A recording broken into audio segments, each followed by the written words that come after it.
What up? Indeed, indeed. I love the energy. I love the energy. 330. What up? What up? What up? But yeah, man. Let's get right to it. Okay. Yeah, man. We're gonna get into it today, man. With your latest story. We're gonna start, with this. I don't know if anybody had checked the interview out in the Breakfast Club today, but yesterday, to get y'all the backstory, 6ix 9ine put out a little video on his Instagram saying that he fired his whole team and whatnot, and a lot of people were speculating who, what.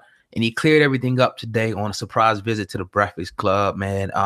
So go listen to that. Make sure I go check that out if you haven't heard it. When you get done with listening to us, man. He said a lot, and pretty much the major thing that kind of stood out was, members of his team that were pretty much responsible for booking his shows, were kind of pocketing, I think it was close to like $3 million, when it was all said and done. That's all he knows about. It's probably more than that, and so he made a pretty much decision to get rid of all that energy. We haven't heard from those guys, that's just his side of the story, right? From the guys, on a team, also they talked about, pretty much threatening a threat on his mom or whatever, if he didn't do those shows. So as well as other things. SamAnt, your initial thoughts, on that. Shit's wild, man. Now, for a lot of people out here that'll say that 6ix 9ine is whack, his music's whack, he's corny, he's this, he's that, he's the third, right? I hear y'all. I hear you loud and clear, but when you damn near do 1 million views in 15 hours, somebody's watching you for something. You're doing something right. He has a lot of attention on him. We've said this numerous times on this podcast that the kid has a great energy about him, or the grown-ass man, has a real great energy about him, great marketing around him, but negative. Yeah. Brings on a lot of shit that, warrants a lot of negative attention. And we see him, the security detail bill was ridiculous. He brought that up. The lawyer fees and the legal bills are ridiculous. He brought that up. So although he is doing a lot to win, and he's doing a lot of great things when it comes to billboard sales and numbers and things like that, what is it ultimately costing this kid? It seems like a lot. His whole circle was gone now. He had to get rid of everybody because we found out that the kidnapping situation was an inside job. We now find out that I don't know who was taking money, but the people, the promotion people, right. He was getting 300,000. They was getting 3 million. That's shit. What I mean? So when you look at a kid that seems like he has everything going on his side, but now he looks over his shoulder and has no one there anymore, it's like, what's next? Right. Yeah, he should talk less. And it might be a good move to get more about his businesses. He said he don't be signing up for this and that. Like, this is your business, this is your money. You need to be over all of that. You need to be overseeing it.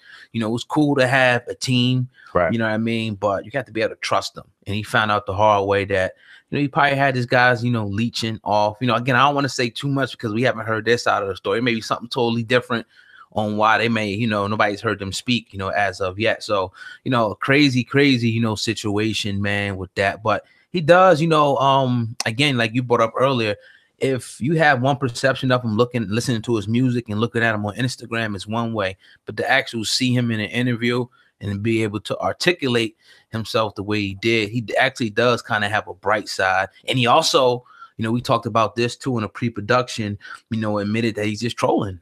He's bullshit. Yeah, he admitted that himself. Right. And it's like, but it's to the point where now people threatening your family. Your mom can't have your phone number. You're getting set up by your own team. It's to the point now where it's like, man, is it too little, too late at this point? Or does, is it the right move for the brother?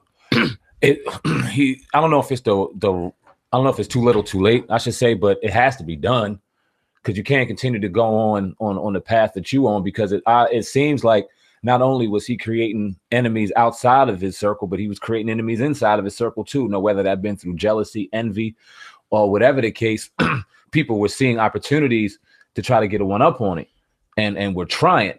When you got your promotion team, the people that are booking you shows, telling other people that are booking the venues, if he doesn't do this show, go after his mom.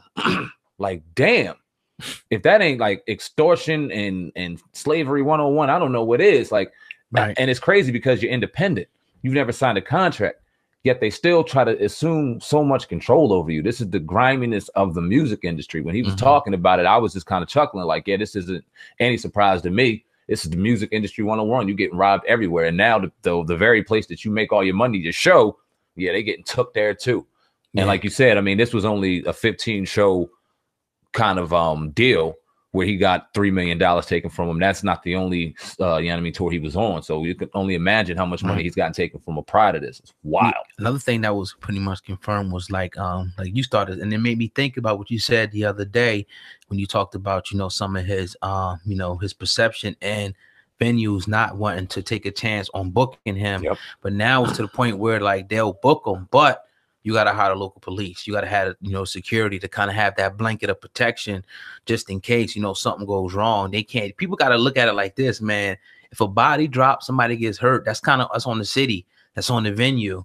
You know what I mean? It's a lot of liability, you know, and stuff like that. So cities don't want that, you know, that type of energy. New York, quick to shut you down, you know, won't let people go to different spots, you know, in the city, you know, if you bring that type of negativity. So, you know, that gang stuff and all that's cool in the records, but when it spills outside of the records, you know, it's crazy. He also, you know, spoke about the feds, you know, and I saw somebody when we first started this, shout out to you, the broadcast night, they said it's just a publicity stunt to keep the feds off of him. What do you think about that whole, what's a publicity stunt? Him firing everybody? Yeah. The whole Asco firing everybody. And, you know, I want to say he was serious. I want to think everything that he said on there, he was real about. And it makes sense when you got someone in your team that's on federal indictment now because he tried to kidnap you on kidnapping charge and things. That's real. Yeah. I mean, there's no faking that. When you see situations, he's talking about the feds being at his home and things like that. I think that Tekashi, when it comes to certain situations, he's very fearful and he doesn't want to go to jail. He doesn't want any part of that. I think he's afraid of law enforcement as a whole. So I think just the very, you know what I mean, presence of law enforcement makes him uncomfortable. So I don't know. I don't see him in a situation like that now. No doubt. Yeah, man. So yeah, that kind of is what it is, that situation. It's a long hour, you know, interview. I can go check that interview out, you know, on the Breakfast Club today. They dropped that about 5 hours ago. And so a lot of people are watching. I'm sure y'all will get it either, you know, sent to you some kind of way. But in other news though, tonight, man, Meek Mill.